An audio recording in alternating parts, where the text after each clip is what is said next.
Hi, my name is Emmanuel Banjo, and this is my InTalk session with Timod. I'm currently in the studios. So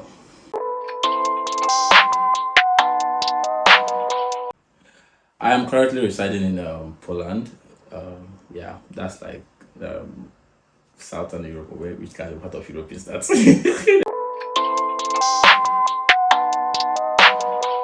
Okay.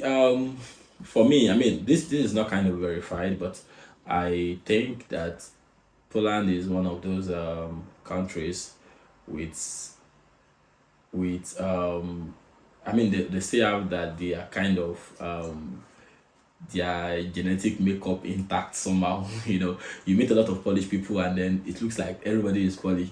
Of course, they kind of get married to foreigners, but somehow it looks like they really still get married to themselves, and they still keep. So I can say, like, for me, I can say maybe about 90% of them, are still pure Polish people. And yeah, I think I learned about the inventor of the fire scale. Yeah, the inventor is Polish. Daniel Gabriel. Gabriel Fahrenheit is Polish, and there is this stone they call amber stone. It's like it's a very precious stone. It's kind of popular here. Is available in a lot of quantity here in Poland because of the Baltic Sea, which is like the sea surrounding Poland.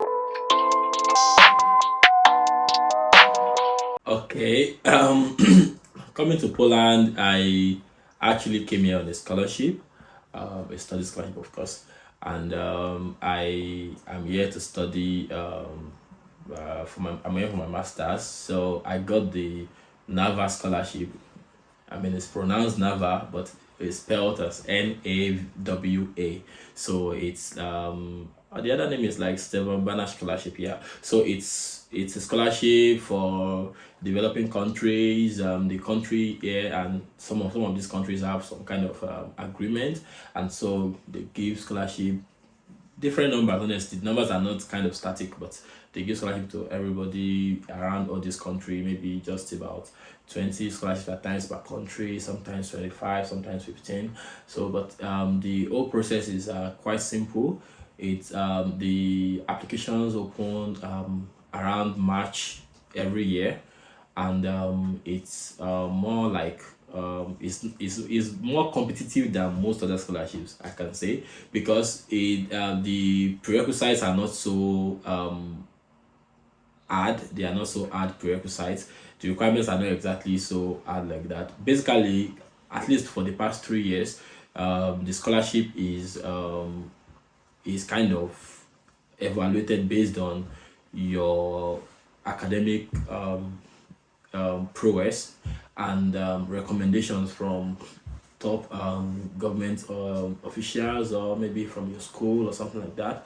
So it's basically based on those two, and like I think academic performance score carries about 60% of it, and then the recommendation is about 40% of the whole evaluation. So you need to have graduated with maybe 2-1 or first class in most cases, and your recommendations have to kind of be genuine, somehow explanatory, and it has to be kind of basic as well, honestly, because the more complicated it is, the harder it is for them to actually comprehend what you're writing, since this country is not an English speaking country. So I believe that it should be basic, but with genuine intentions. Yeah, so that's the important part of it, and then the whole process lasts about 4 months, I think.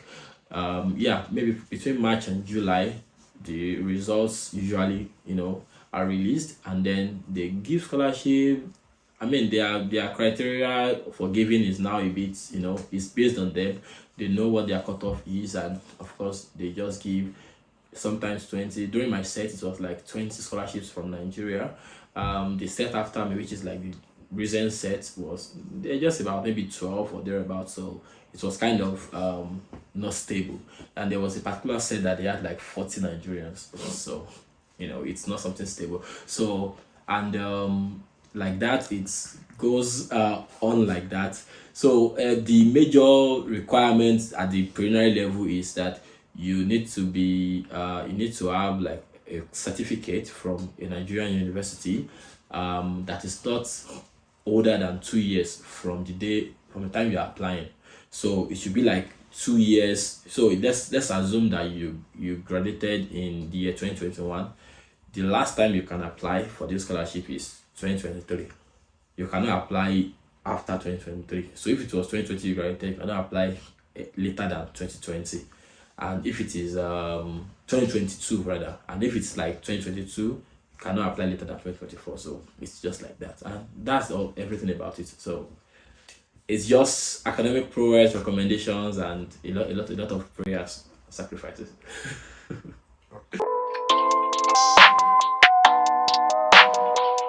Okay, for me, I think that we have a lot of Africans in Poland, especially people from Zimbabwe, honestly. Yeah, a lot of them. Everywhere. So, and it also depends very much on the city you're living. So, yes, Nigerians are scattered everywhere, Africans are scattered everywhere, but there are some cities that are known for, Africans. Like there are a lot of Africans there.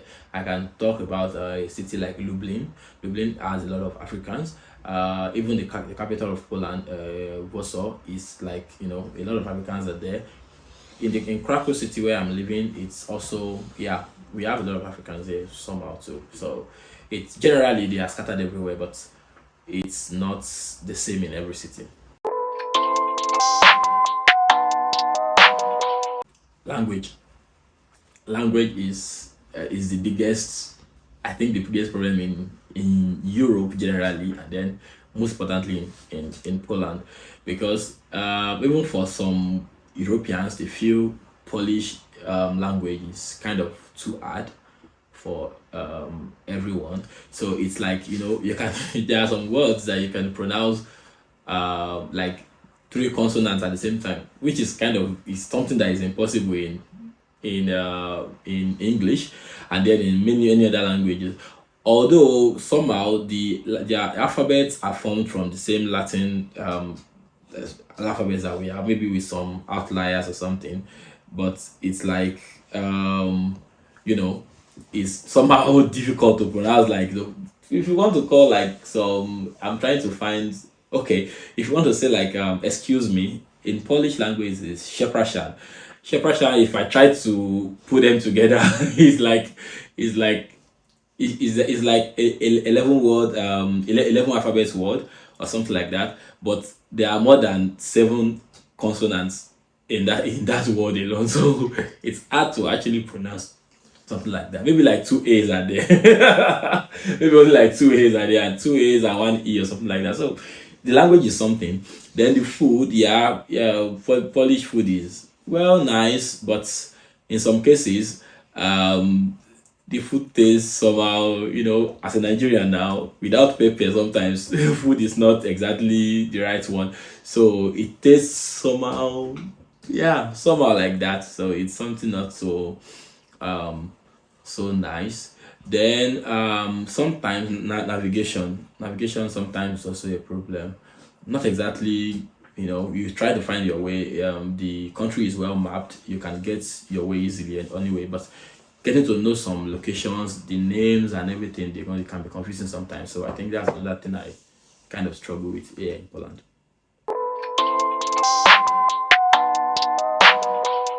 Light.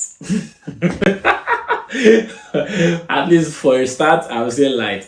That's probably the same for everybody. I mean, most people abroad, and honestly, that's like the most important thing. Yeah, maybe for some people, in Nigeria who are living in some kind of places that are kind of secluded in a way. Maybe they don't have problems with light. But for me, from where I came, from where I grew up, and then where I actually came from, no, light is like something that is like gold. So here, coming here for the first time, and then I slept, I woke up.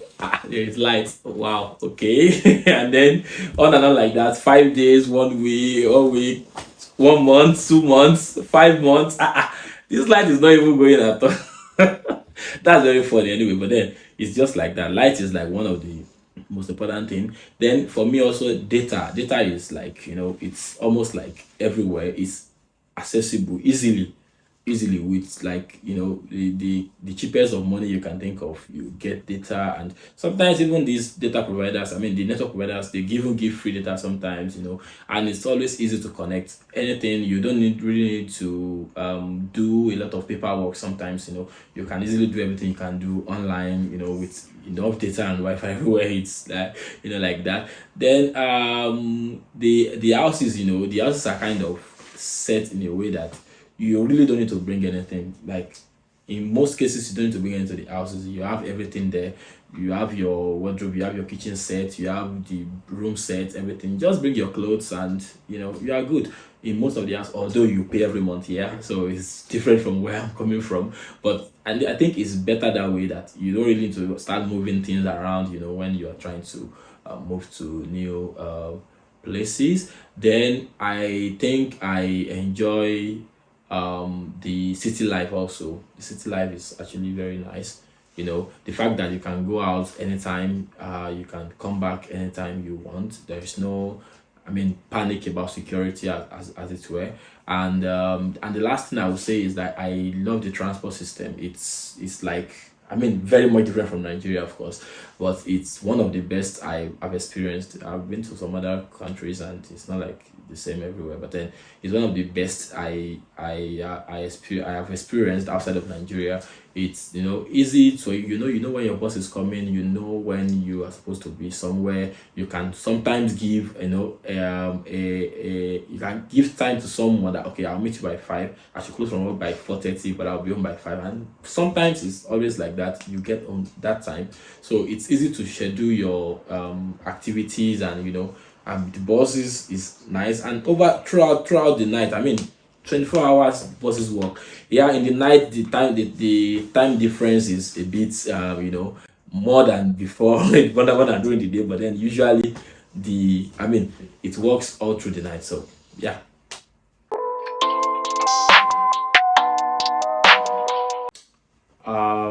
Easiest route for me, I think, is through study. Yeah, generally that's like the easiest way. In Nigeria currently, it's hard to get, appointment. To get a travel appointment is very hard. A visa appointment rather is very hard. But honestly, if you are traveling based on studies, I think you'll be more motivated to do that. Work is a bit, is dicey, because you need to have like a work contract, all those kind of thing. And it might not be so easy to get a work visa from Nigeria. But with my scholarship, it's like, it's a direct, route.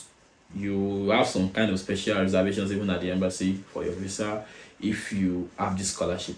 But generally, if you are coming on your own, even to study, you will be motivated enough to actually wait and go through all the stress. Right now, I don't know if between getting a Czech visa and a Polish visa right now, I don't know which one is the hardest. It's kind of very hard right now, but then I know that for sure study route is the easiest route, because the schools in Europe generally are cheap. So compared to maybe like UK, US, and Canada, and a couple of other countries, the schools in Europe are kind of cheap. So it's easy for you to, put the money together, and get yourself down here to Europe, and of course Poland.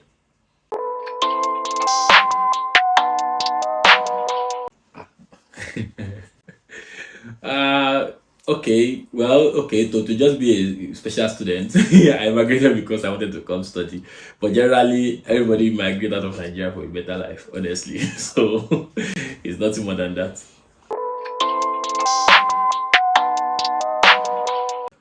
Okay, I think, based on my experience, I think the government should be more open to, change.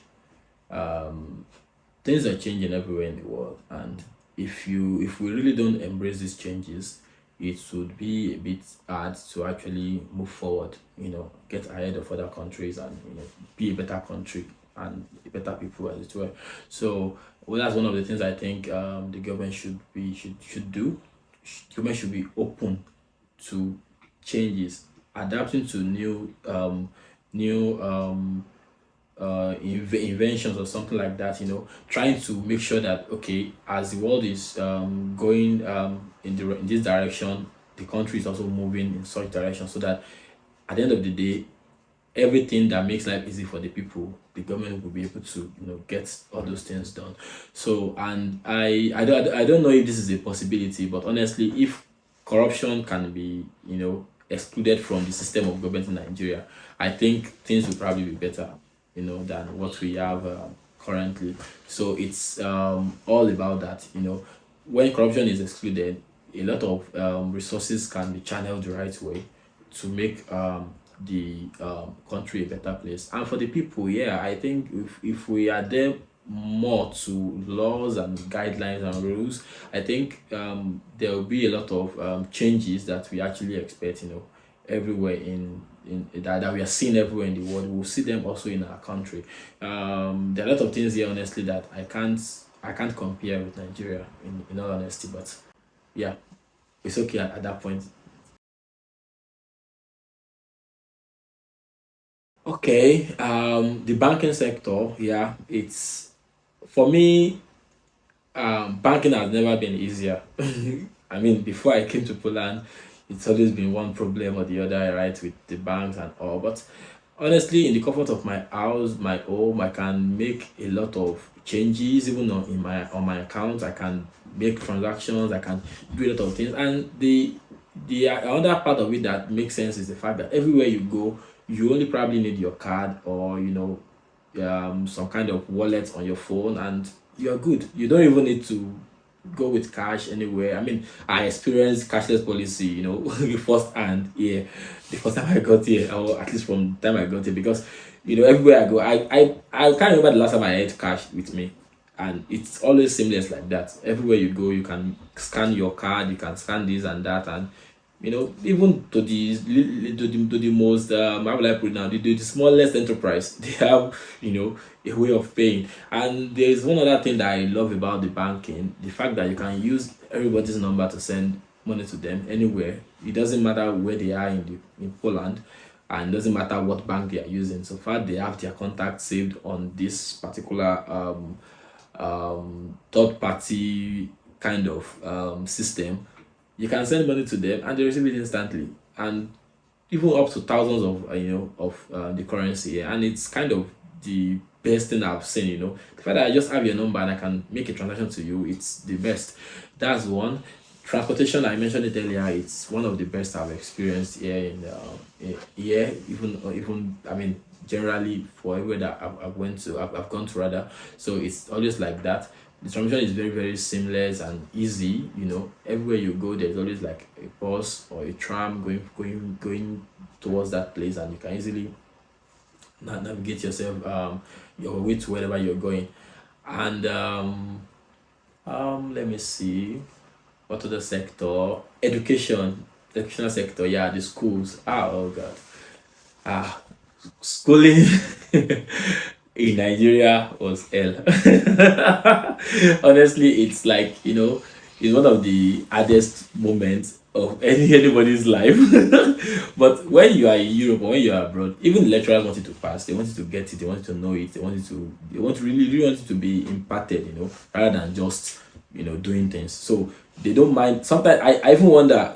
Sometimes they tell us that they prefer to have like 5 people in their class rather than have like 50 people that they don't even know how to handle. They probably prefer to even have 5 people that they can teach the right way and they are sure that they are good. And grade there is easy to come by. Honestly, if you do the right thing, you get your grades easily. So it's always like that. The teachers want you to learn, they have the equipment, they have everything. And it's even easy to relate with your lecturers. My supervisor preferred that I call him by his name, and that's like something. Even the oldest, while the professors, they want to call them by their name. They don't prefer you calling professor or something like that. So that relationship between student and the teacher, it's very, very straight and smooth. So it's easy for you to actually learn. You don't have to have kind of fear going to meet them. They are in classes sometimes to suit your need. A lot of things. The education sector is very, very good, honestly. So that's one other sector that I'm sure that I love here.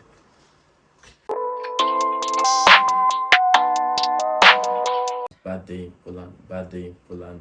Honestly, I think that would probably be when I first got here, and I was trying to get something at this in this store, I think, and then it was very hard for me to communicate. I think I don't have my phone was kind of down, and then there was no way to translate, and I needed to get something, and I couldn't even do anything honestly that day. So I met a Polish so the English was not good, and everything was just very bad. So I had to just run back, find some other way, and then find my way again afterwards. So I think the if I've ever had any bad day here in Poland, it will be based on communication. So that's probably what I can remember.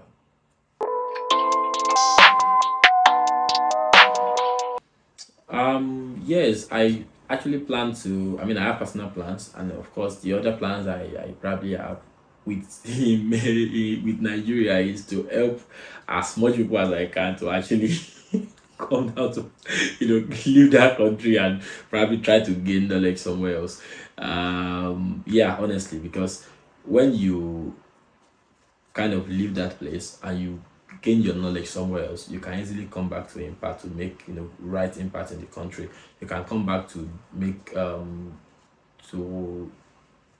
to start something serious and interesting in that country that is going to make the country better. I believe that if we really keep staying in that country, and everything we are learning is still about that country or in that country, our mentality will not change. So when you have a change mentality in a way from a different country or from a different culture, it's easy for you to bring that kind of energy back into the country and make some changes and some yeah, changes to whatever it is that is happening. So I think that that's one of the things I would like to give as much information as I can to people, for them to actually get the same kind of opportunity that we currently have right now. And of course, I have personal plans of in the future establishing some how would I put it, company, I would say, and then getting things done in Nigeria, using Nigeria products to actually produce something also for them in Nigeria. Just make a cycle like that.